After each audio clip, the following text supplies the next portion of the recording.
देखिए 2024 का चुनावी रण बहुत दूर नहीं है। इधर बीजेपी प्रधानमंत्री मोदी की अगुवाई और उनके नाम पर चट्टान की तरह एकजुट है, तो वहीं विपक्ष बिखरा हुआ सा नजर आ रहा है।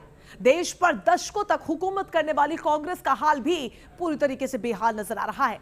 पार्टी नेता राहुल गांधी की सांसदी तक चली गई है और राहुल मीडिया के अब सामने आए। सवाल उनके बड़बोले बयानों पर पूछे गए, लेकिन जवाब राहुल ने वो दिया जो वो घर से सोचकर ही आए थे। उनकी सुई मोदी और अडानी पर ही अटकी रही। चाहे मुझे डिस्क्वालीफाई करें, मारे पीटे जेल में डाले, मुझे कोई फर्क नहीं पड़ता।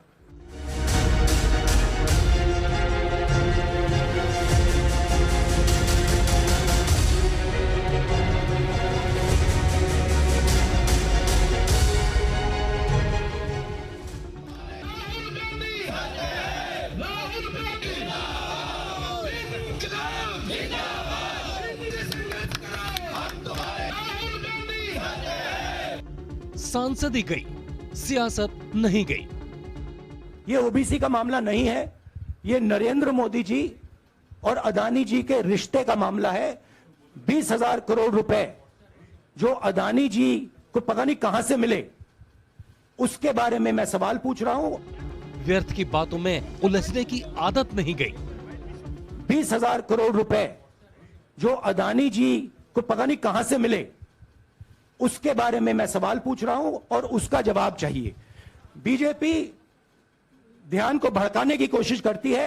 कभी ओबीसी की बात करेगी, कभी विदेश की बात करेगी, कभी कुछ और बात करेगी, कभी डिस्क्वालिफिकेशन की बात करेगी, मगर सवाल यही है। बयान पर नहीं दी सफाई, ऐलान किया कि चलती रहेगी लड़ाई। अटक गई राहुल की वाणी। सवाल कोई भी हो, जवाब में सिर्फ अडानी। मैं नरेंद्र मोदी जी पर सवाल नहीं पूछ रहा हूं, मैं अदानी जी पे सवाल पूछ रहा हूं। बीजेपी अदानी जी को क्यों प्रोटेक्ट कर रही है? आप नरेंद्र मोदी जी को प्रोटेक्ट कीजिए। मैं अदानी जी पे पूछ रहा हूं, आप अदानी जी को क्यों प्रोटेक्ट कर रहे हो? आप इसलिए अदानी जी को प्रोटेक्ट कर रहे हो क्योंकि आप ही अदानी हो। कांग्रेस के पूर्व अध्यक्ष राहुल गांधी की सांसदी क्या गई। देश में जगह जगह कांग्रेसी कार्यकर्ताओं ने हंगामा खड़ा कर दिया। कांग्रेस कार्यकर्ता राहुल के समर्थन में सड़क पर उतर आए। जगह जगह प्रदर्शन होने लगे। कांग्रेस के नेता बीजेपी और मोदी सरकार पर धावा बोलने लगे।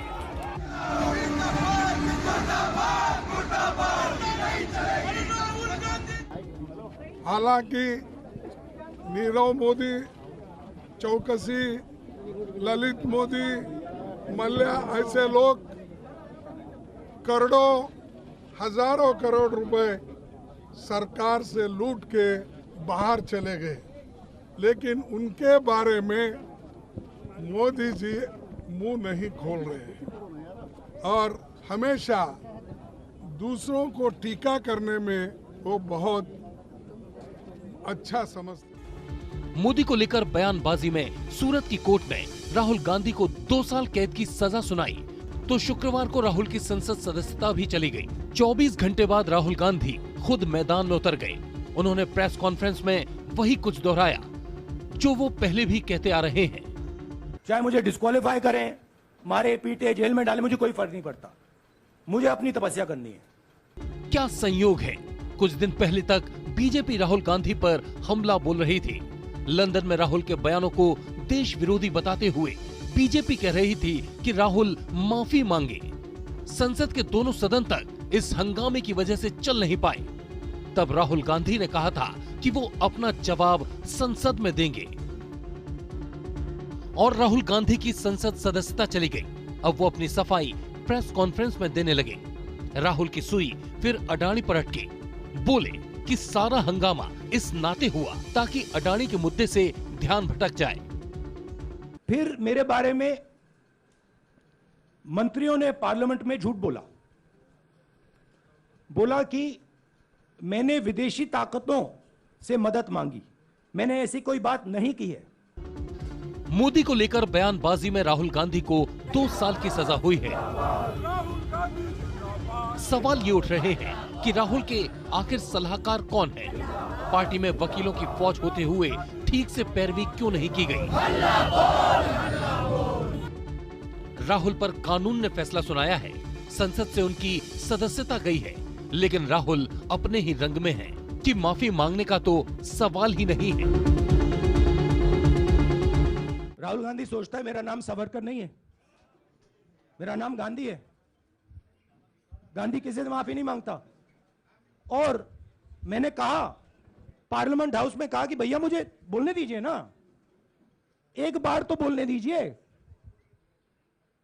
2 बार चिट्ठी लिखी, तीसरी बार मैं पर्सनली स्पीकर से जाके कहता हूं, स्पीकर सर प्लीज, आप डेमोक्रेसी के लोकतंत्र के आप प्रोटेक्टर हैं, मुझे बोलने दीजिए। मुझको आके कहते हैं भैया मैं तो नहीं कर सकता।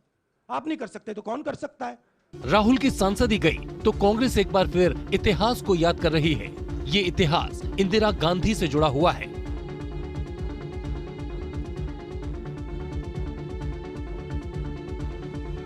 उन्नीस 1975 में इंदिरा गांधी ने इमरजेंसी लगाई थी। देश में कोहराम मच गया था। इंदिरा की तानाशाही के खिलाफ देश भर में आंदोलन छिड़ गया था। 1977 में लोकसभा चुनाव हुए तो इंदिरा गांधी को हार का सामना करना पड़ गया। राजनारायण ने इंदिरा को उनके गढ़ रायबरेली में हरा दिया था। 1978 में इंदिरा गांधी कर्नाटक के चिकमंगलुरु से उपचुनाव जीतकर लोकसभा में पहुंची थी। उस समय लोकसभा में इंदिरा गांधी के खिलाफ तत्कालीन प्रधानमंत्री मोरारजी देसाई ने प्रस्ताव पेश किया था। इंदिरा पर अपने कार्यकाल में सरकारी अफसरों का अपमान करने और पद के दुरुपयोग करने का आरोप लगाया गया था। इस मामले की जांच के लिए विशेषाधिकार समिति बनाई गई थी। विशेषाधिकार समिति ने जांच में इंदिरा के खिलाफ सारे आरोप सही पाए। विशेषाधिकार समिति की रिपोर्ट के आधार पर इंदिरा गांधी को संसद सदस्यता गंवानी पड़ी थी। 1980 में इंदिरा की प्रचंड बहुमत से जीत हुई और एक बार फिर वो देश की प्रधानमंत्री बनी थी। 70 के दशक में इंदिरा गांधी की सांसदी गई थी और अब उनके पोते राहुल गांधी की सदस्यता गई है।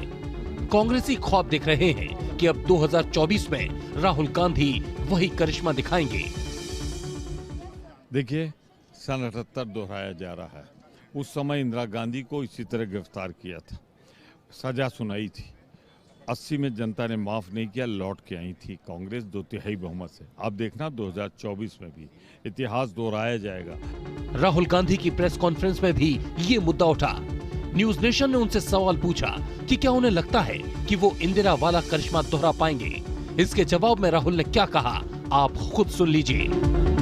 राहुल जी, मैं मोहित दुबे हूँ। मेरा सवाल यह है कि आप शहीदों के परिवार से आते हैं।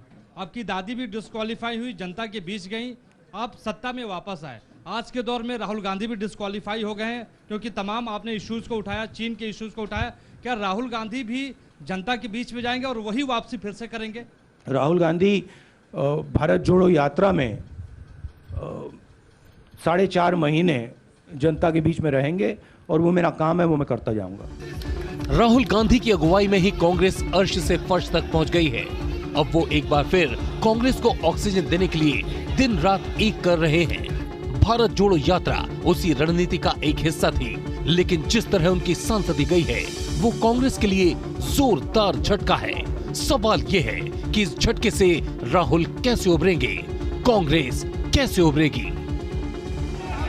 दिल्ली से मोहित राज दुबे के साथ टीम न्यूज नेशन।